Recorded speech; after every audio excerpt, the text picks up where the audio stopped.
So this is my interaction one video blog after hanging out with Kelly, and we actually went to a cider mill. So I took her to one just outside of East Lansing, and we sat down, we had donuts, we had apple cider, and we got a chance to talk about our educational backgrounds and differences and similarities. So it was a lot of fun. I really enjoyed it, and I know she did too. So, jumping right in, a big difference from the get go that me and Kelly have is that Kelly lived at her high school. It's what I would probably equate to being a boarding school here, whereas I just went to school during the day and then came home to my house. So a typical day for Kelly would be she'd get up around 7, and then classes for her started at 7:30. And so they had classes from 7:30 until noon, and then they would have a 2.5 hour break. And then classes would start back up at 2:30, and from 2:30 until 5:30 they would again resume classes, and then after 5:30 their class would be done and they would eat dinner, do their laundry, shower, kind of just hang out a little bit, and then at 7 they would actually go back to classes until 10 p.m. except it wasn't really classes, Kelly was saying. It was more of like designated homework time. So they would have those 3 hours to catch up on their schoolwork and do their work that was assigned for that day. And then afterwards, Kelly was saying she was just so exhausted after like her super long day of school that as soon as like 10 hit, she would just go back to her room and go to sleep. So as opposed to me, like I was saying, I would wake up around like 7 or 6:30, and then classes started at 7:27 for me, and so we would have 6 hours in our day, and each hour was about like 55 minutes, and in between there we would have like a lunch break, and we would just like go to our classes, and then classes got out at 2:30, and then we would just go home afterwards and do our homework or hang out, watch TV, eat dinner, hang out with family, like really whatever. There wasn't really like a set schedule. It was kind of just whatever you had personally going on. So from that, we can obviously see that Kelly and I had a very different high school experiences, just in the fact that she lived at school and I didn't. Kelly's top 3 worries in school was that she wouldn't get good grades, that she wouldn't get into a good university, and then that she wouldn't be able to finish her homework on time. Whereas mine were also getting good grades, but my second worry was actually finding out a way to earn money. So I had to get a job. And so that was like my biggest worry, was how am I going to have a job and go to school at the same time? And then my third worry was a little bit more juvenile at the time, but it kind of makes sense like for back then. So my third worry was whether or not I would have friends in any of my core classes. Because that was just kind of like a big thing that everyone stressed about. You know, you would get your schedule and you would immediately contact your friends and be like, what class periods do we have together? So those are obviously some similar worries that we have, but also different ones. The top 3 things that made Kelly happy were her friends, and then when she would receive good grades, and then her third one, which was the funniest one by far, but also very valid, was when there was good food to eat. And then my top 3 things that made me happy were also my friends, also when I would receive good grades.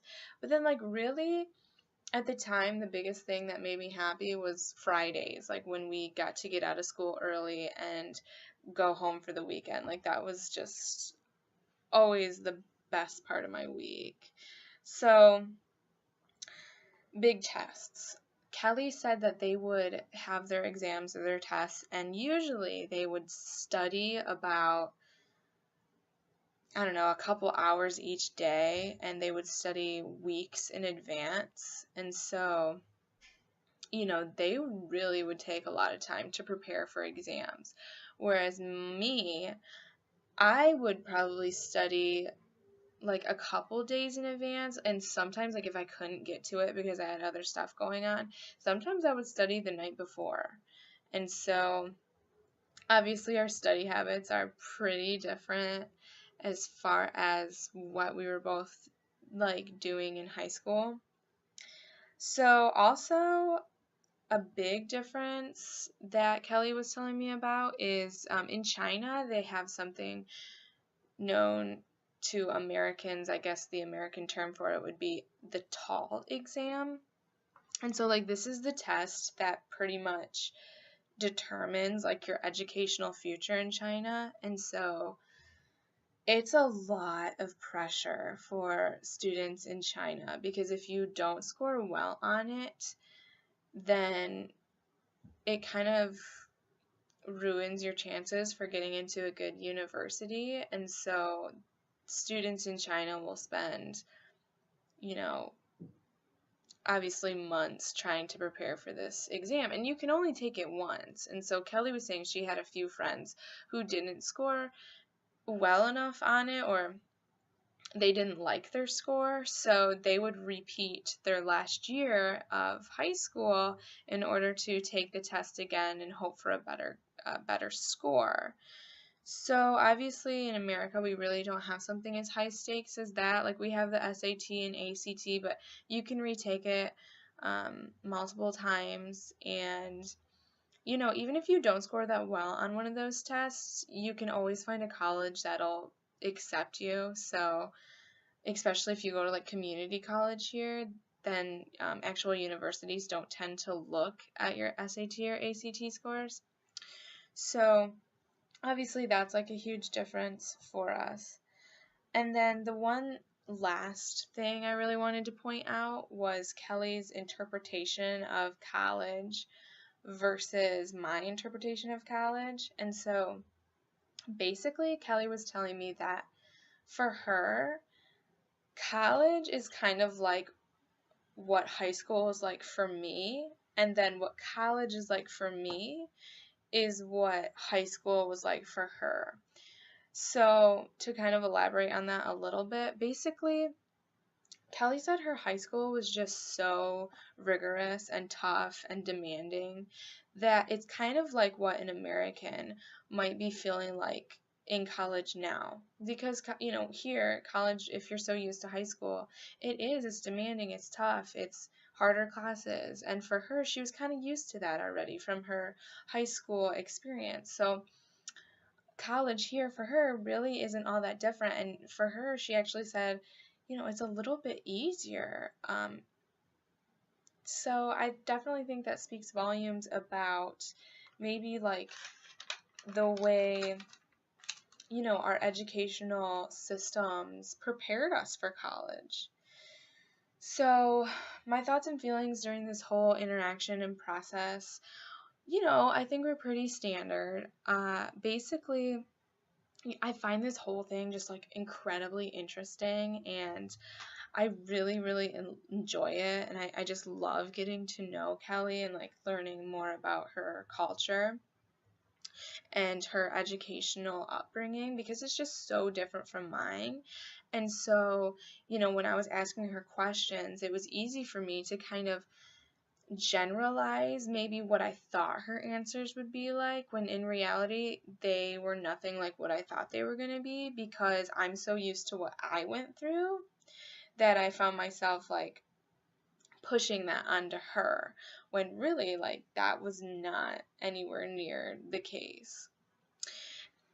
And the other thing or thought I found myself kind of feeling bad about, was the fact that I was so shocked about all of our differences and similarities in our educational upbringing. I really shouldn't have been that shocked, because obviously we come from two different places, and so we're definitely going to have different experiences. And so when she was telling me stuff, I would sit there and I would be like, wow, really? Wow, that's amazing. That's crazy. And just like the tone of my voice, I was hearing it and I was like, why do I sound like this? I don't want her to think that what she did was weird, because it wasn't. And I told her that. It was just that it was so different than my experience that I couldn't help but be shocked and like have that shock kind of come through in my facial expressions and in the way I was talking. So I thought that was like an interesting observation. So the biggest insight I really got about this was that, yeah, we are from two different cultures and we do have two very different high school experiences. But at the end of the day, we're still human and we still worry about the same thing. Like two of our biggest worries were getting good grades and getting into college, and two of the things that made us happy was having friends and stuff like that. So definitely it just kind of shines a light on the fact that we're different, but we're also so similar. And so I just find that incredibly rewarding to learn about, because it just makes me realize that, just because we are from two different places and two different cultures, it doesn't mean that we're not going to have a bunch of stuff in common, which we do. And that's something I just find out just by spending a couple hours with her, just talking and getting to know her. So, so far it's been a really rich experience and it's been so fun.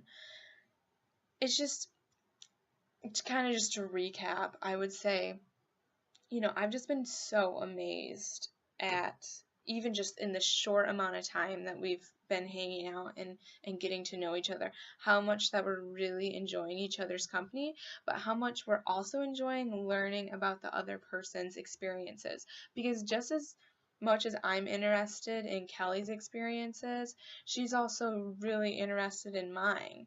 And so, it's easy for me to just kind of brush mine off because like it's second nature to me, but for her, it's it's a whole different world.